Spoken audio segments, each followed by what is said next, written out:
Hello everyone, welcome to 90% normie. तो आज हम पावर मैक प्रोजेक्ट्स लिमिटेड का फंडामेंटल एनालिसिस करने वाले हैं। तो ये कंपनी के बारे में मैं आपको बेसिक बताता हूँ क्या है। ये industrial and infrastructural engineering, construction and services provide करती है। मैं फिर से रिपीट करूँगा, industrial and infrastructure engineering, construction और उसकी सर्विसेज प्रोवाइड करती है। तो इसके बारे में आपको दिखाऊँ तो जैसे पेट्रोकेमिकल एंड स्टील आपको स्क्रीन पर दिख रहा है, सिविल एंड स्ट्रक्चरल भी करती है, ट्रांसमिशन एंड डिस्ट्रीब्यूशन सर्विसेज देती है और ईटीसी सर्विसेज भी देती है, ऑपरेशन एंड मेंटेनेंस सर्विसेज।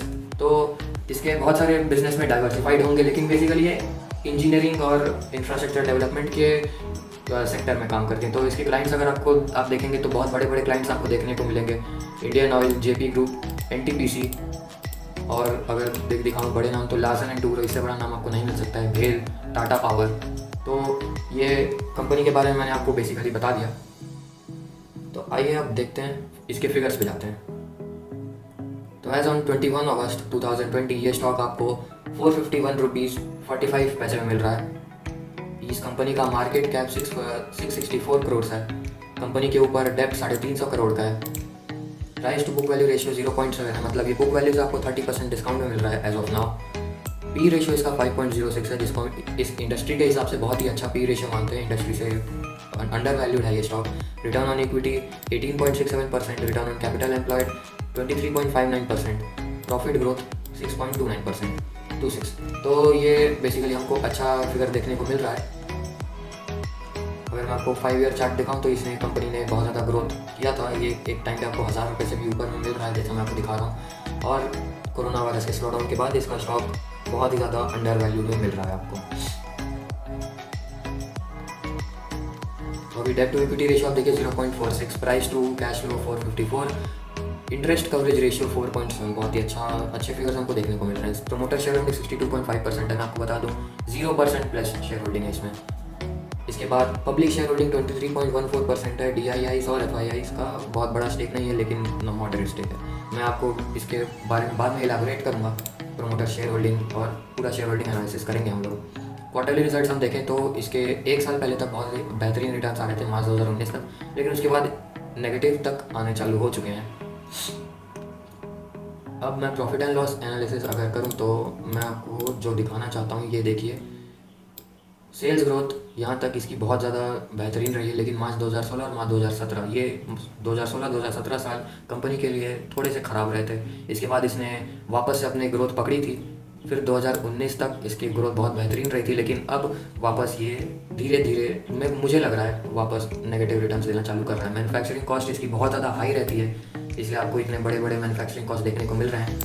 ये कोई बात नहीं, इंजीनियरिंग के लगभग सारे स्टॉक में मुझे ऐसे ही देखने को मिलता है। एम्प्लॉय कॉस्ट में एक पॉजिटिव चीज़ मुझे देखने को मिली है। एम्प्लॉय कॉस्ट आप देखिए यहाँ से, इसका ये कंपनी पे ज़्यादा खर्च करना चालू कर दिया, अपने एम्प्लॉयज़ पे ज़्यादा खर्च करना चालू कर दिए, जो कि अच्छी बात है।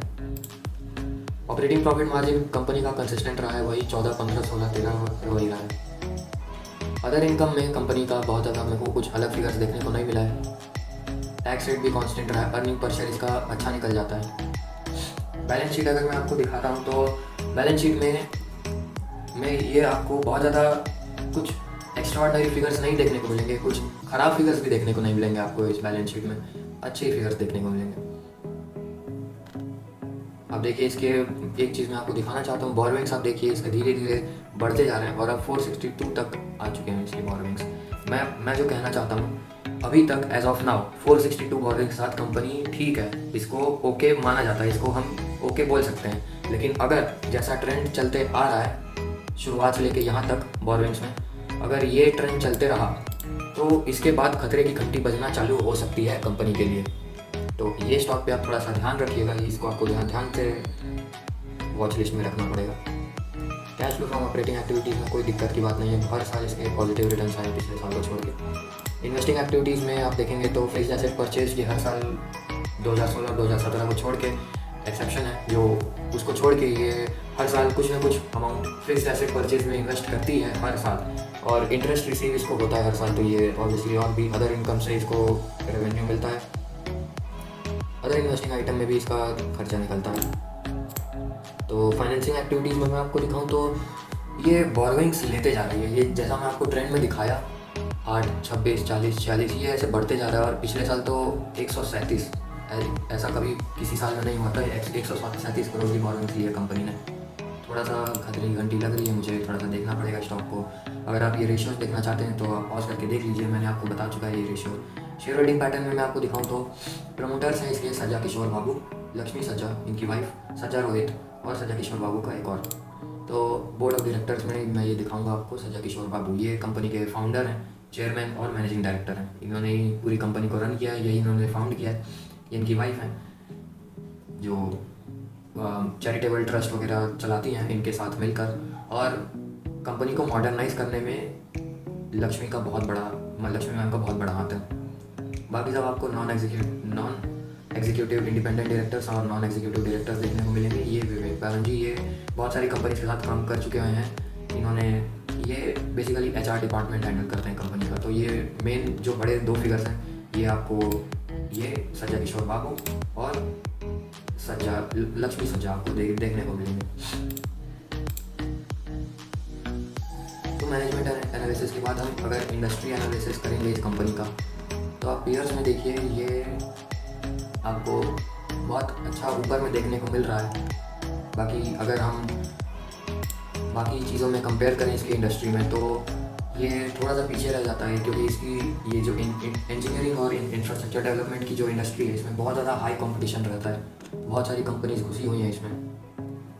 तो अब अगर मैं अपना ओपिनियन स्टॉक के बारे में बताना चाहूँगा, मैं आपको ये डेप्ट का आर्टिकल दिखाना चाहूँगा। मैंने डेप्ट के बारे में बहुत ज़्यादा बात कर ली इस वीडियो में। आप डेप्ट देखिए, इसका ओवर द ईयर्स इसका नेटवर्थ इक्विटी में बढ़ा है।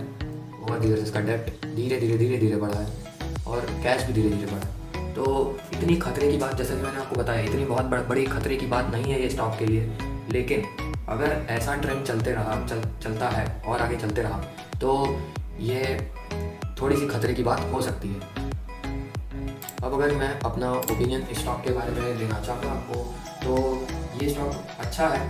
शॉर्ट टर्म के लिए आपको प्रॉफिट निकाल के दे सकता है। अभी आपको अंडर वैल्यूड में मिल रहा है, अंडर वैल्यूएशन में चल रहा है ये स्टॉक, और कुछ ना कुछ तो ग्रोथ होगा ही स्टॉक के बारे में। इसने अभी जनवरी में ही 500 करोड़ का एक प्रोजेक्ट फाइनल किया था, न्यूज़ में मैंने पढ़ा था। तो ये स्टॉक अच्छा स्टॉक है, आप इसको लॉन्ग टर्म के लिए भी होल्ड कर सकते हैं। लेकिन अगर जैसा कि मैंने आपको बताया, डेप्ट में वही ट्रेंड अगर कंटिन्यू रहा और अदर इनकम में भी इसका धीरे धीरे ट्रेंड बढ़ रहा है, तो अगर अदर इनकम में भी इसका ट्रेंड बढ़ते रहा, तो आपके लिए इस स्टॉक के बारे में सोचना पड़ेगा एक बार। और बाकी कहने के लिए तो कुछ है नहीं। अब अगर मुझे कंपनी को 5 में से स्टार्स देने रहे होंगे, तो मैं कंपनी को 0.75 स्टार दूंगा, फिगर्स को 0.75 स्टार दूंगा, मैनेजमेंट को 0.75, इंडस्ट्री एंड पेयर्स एनालिसिस में 0.5 स्टार, और अगर मेरे को अपना ओपिनियन बताना होगा तो उसमें भी मैं 0.75 स्टार ही दूंगा। तो ओवरऑल हमारा 3.5 स्टार निकल रहा है आउट ऑफ 5। तो वीडियो को एंड तक देखने के लिए शुक्रिया। वीडियो अगर पसंद आई तो लाइक और शेयर कर दीजिए, इससे मुझे और वीडियोस बनाने का मोटिवेशन मिलता है। मैं ऐसी ही फंडामेंटल एनालिसिस वीडियोस लाता रहूँगा आपके लिए, तो चैनल को सब्सक्राइब ज़रूर करिएगा। अगर आप चाहते हैं कि मैं आपकी पसंदीदा कंपनी के बारे में एनालिसिस करूँ, तो कमेंट सेक्शन में मुझे बता दीजिए। मिलते हैं अगली वीडियो में, तब तक के लिए happy investing and take care.